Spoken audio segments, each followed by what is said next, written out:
अरब का चमकता सूरज। अरब का सूरज हज़रत मोहम्मद सल्लल्लाहु अलैहि वसल्लम अबू तालिब से विदा होकर मक्का में अपने मकान पर आए। मकान क्या था? कुछ कच्चा था, कुछ पत्थर का बना हुआ अहाता था।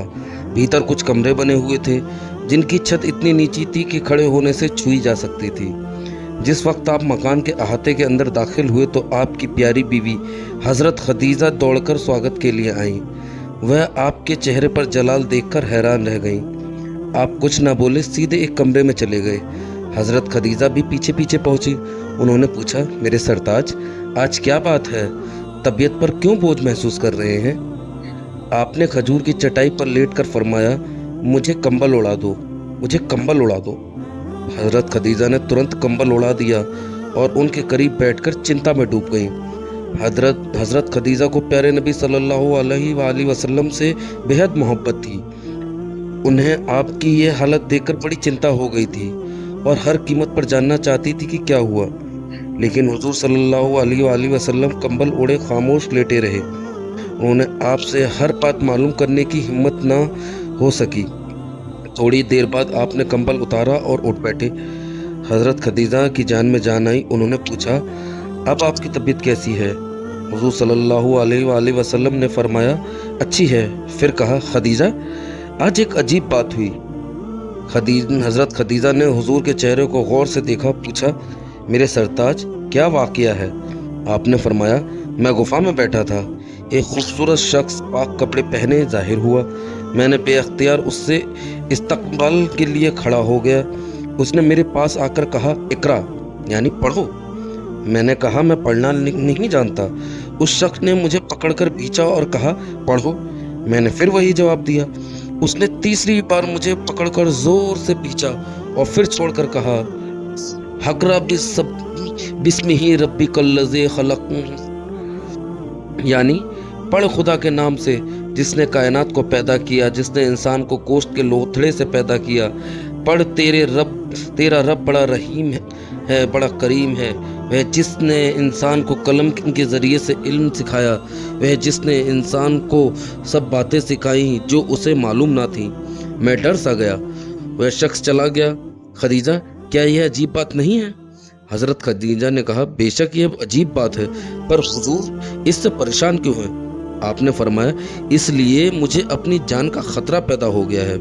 हज़रत खदीजा ने दिल रखने के तौर पर फरमाया, नहीं नहीं, आपको खुश होना चाहिए। खुदा कसम, अल्लाह आपको कभी रुसवा ना करेगा, क्योंकि आप हमेशा रिश्तों को जोड़ते हैं, सच बोलते हैं, गरीबों का खर्च पूरा करते हैं। आप में वो तमाम खूबियाँ हैं जो औरों में नहीं पाई जाती। मेरे मेहमान नवाज हैं और आप बड़े मेहमान नवाज हैं और हर हक बात कहते हैं। नेक कामों की वजह से अगर किसी पर कोई मुसीबत आ जाए तो आप उसकी मदद फरमाते हैं। आप चुप हो गए, फिर सिर उठाकर कुछ सोचने लगे। हुजूर सल्लल्लाहु अलैहि वसल्लम ने हज़रत खदीजा को से बेहद मोहब्बत थी। आपकी खामोशी से उनके दिल ने बड़ा असर कबूल किया। उन्होंने कहा, हुजूर, मेरे साथ वर्का के मकान तक चल सकते हैं? आपने पूछा, किस लिए? हज़रत खदीजा ने कहा, आप जानते हैं कि वर्का तौरात व इंजील का माहिर है, अरबी भाषा जानता है, बड़ा आलिम है। वह बता देगा क्या बात हुई और आप पर किसी किस्म का अंदेशा तो नहीं है। वर्का व नौफल हज़रत खदीजा के चचेरे भाई थे। तौरात और इंजील के माहिर थे। अरबी और इब्रानी भाषाओं को खूब अच्छी तरह जानते थे। बड़े अक्लमंद और दूरंदेश थे। ईसाई मजहब की तरफ रुझान था। जब मक्का में कोई अहम वाक़या होता तो उनसे मशवरा किया जाता। आपने फरमाया, क्या अभी चलने का इरादा है? हज़रत खदीजा ने कहा, हुजूर, मुझे आपको देखकर चिंता हो गई है। बेहतर तो यही है कि इसी वक्त तशरीफ़ ले चलिए। आपने फरमाया, अच्छा चलो। दोनों वर्का के मकान पर पहुँचे। वर्का से मुलाकात होने पर खदीजा ने वह पूरा वाक़या जो हुजूर सल्लल्लाहु अलैहि वसल्लम ने उन्हें बयान किया था, बयान करना शुरू कर दिया। वर्का बड़े गौर और तवज्जो से सुनते रहे। जब हज़रत खदीजा सब कुछ सुना चुकी तो वर्का ने कहा, ए मोहम्मद सल्लल्लाहु अलैहि वसल्लम, मैं आपको मुबारकबाद देता हूँ। ये वही नामूस अकबर है जो हज़रत मूसा पर नाजिल हुआ था। आपने फरमाया, ज़रा इस बात को और खोलिए। वर्का ने कहा, मोहम्मद सल्लल्लाहु अलैहि वसल्लम, सुनो, तुमको मोहब्बत खुदा ने नबूवत के लिए चुन लिया है। तुम आखिरी पैगंबर होगे। तुम वह पैगंबर हो जिसकी खुशखबरी तौरात व इंजील में मौजूद है। आपकी उम्मत पूरी दुनिया में फैल जाएगी। हुजूर सल्लल्लाहु अलैहि वसल्लम ने पूछा, क्या खुदा मेरे ज़रिए से कोई नया मज़हब फैलाएगा? वर्का ने जवाब दिया, आप इब्राहिमी मज़हब के अलमबरदार हैं। है काश मैं जवान होता तो उस वक्त तक ज़िंदा रहता कि जब आप इस्लाम की तबलीग करेंगे और जब आपको आपकी कौम, आपके वतन के लोग निकाल देंगे। हुजूर सल्लल्लाहु अलैहि वसल्लम ने यह सुनकर बड़ा ताज्जुब किया। आपने फरमाया, क्या मेरी कौम मुझे निकाल देगी? वर्का ने कहा, हाँ, दुनिया में जब कोई रसूल होकर आया जिसने तौहीद की तालीम पेश की, उसके साथ उसकी कौम उसकी दुश्मन हो गई और दुश्मनों वाला बर्ताव किया। आपके साथ भी यही होगा। आपने फिर पूछा, मगर वह कौन शख्स था जिसने 3 बार भींचा? कौन था वो? वर्का ने कहा, वह फरिश्ता था, खुदा का पैगाम लाने वाला जिब्रील अमीन। वही नबियों पर आते रहते हैं।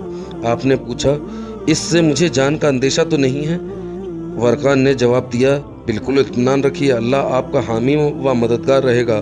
आपको वर्का की बातों से इत्मीनान हुआ। आपने कहा, अगर अल्लाह मेरा हामी व मददगार है तो मुझे किसी चीज़ का डर नहीं। वर्का ने कहा, आप पर किताब नाजिल होगी और जो कुछ नाजिल होगा मुझे सुनाते रहिएगा। आपने फरमाया, अगर खुदा ने चाहा तो मैं ज़रूर सुनाता रहूँगा। चूँकि अब हुज़ूर सल्लल्लाहु ताला अलैहि वसल्लम की तबीयत संभल गई थी तो आपको इत्मीनान हो गया। हज़रत खदीजा की चिंता भी ख़त्म हो गई थी। इसलिए हुज़ूर सल्लल्लाहु ताला अलैहि वसल्लम और हज़रत खदीजा दोनों उठे और वर्का को सलाम करके उसके मकान से बाहर निकलकर अपने घर की ओर चल पड़े।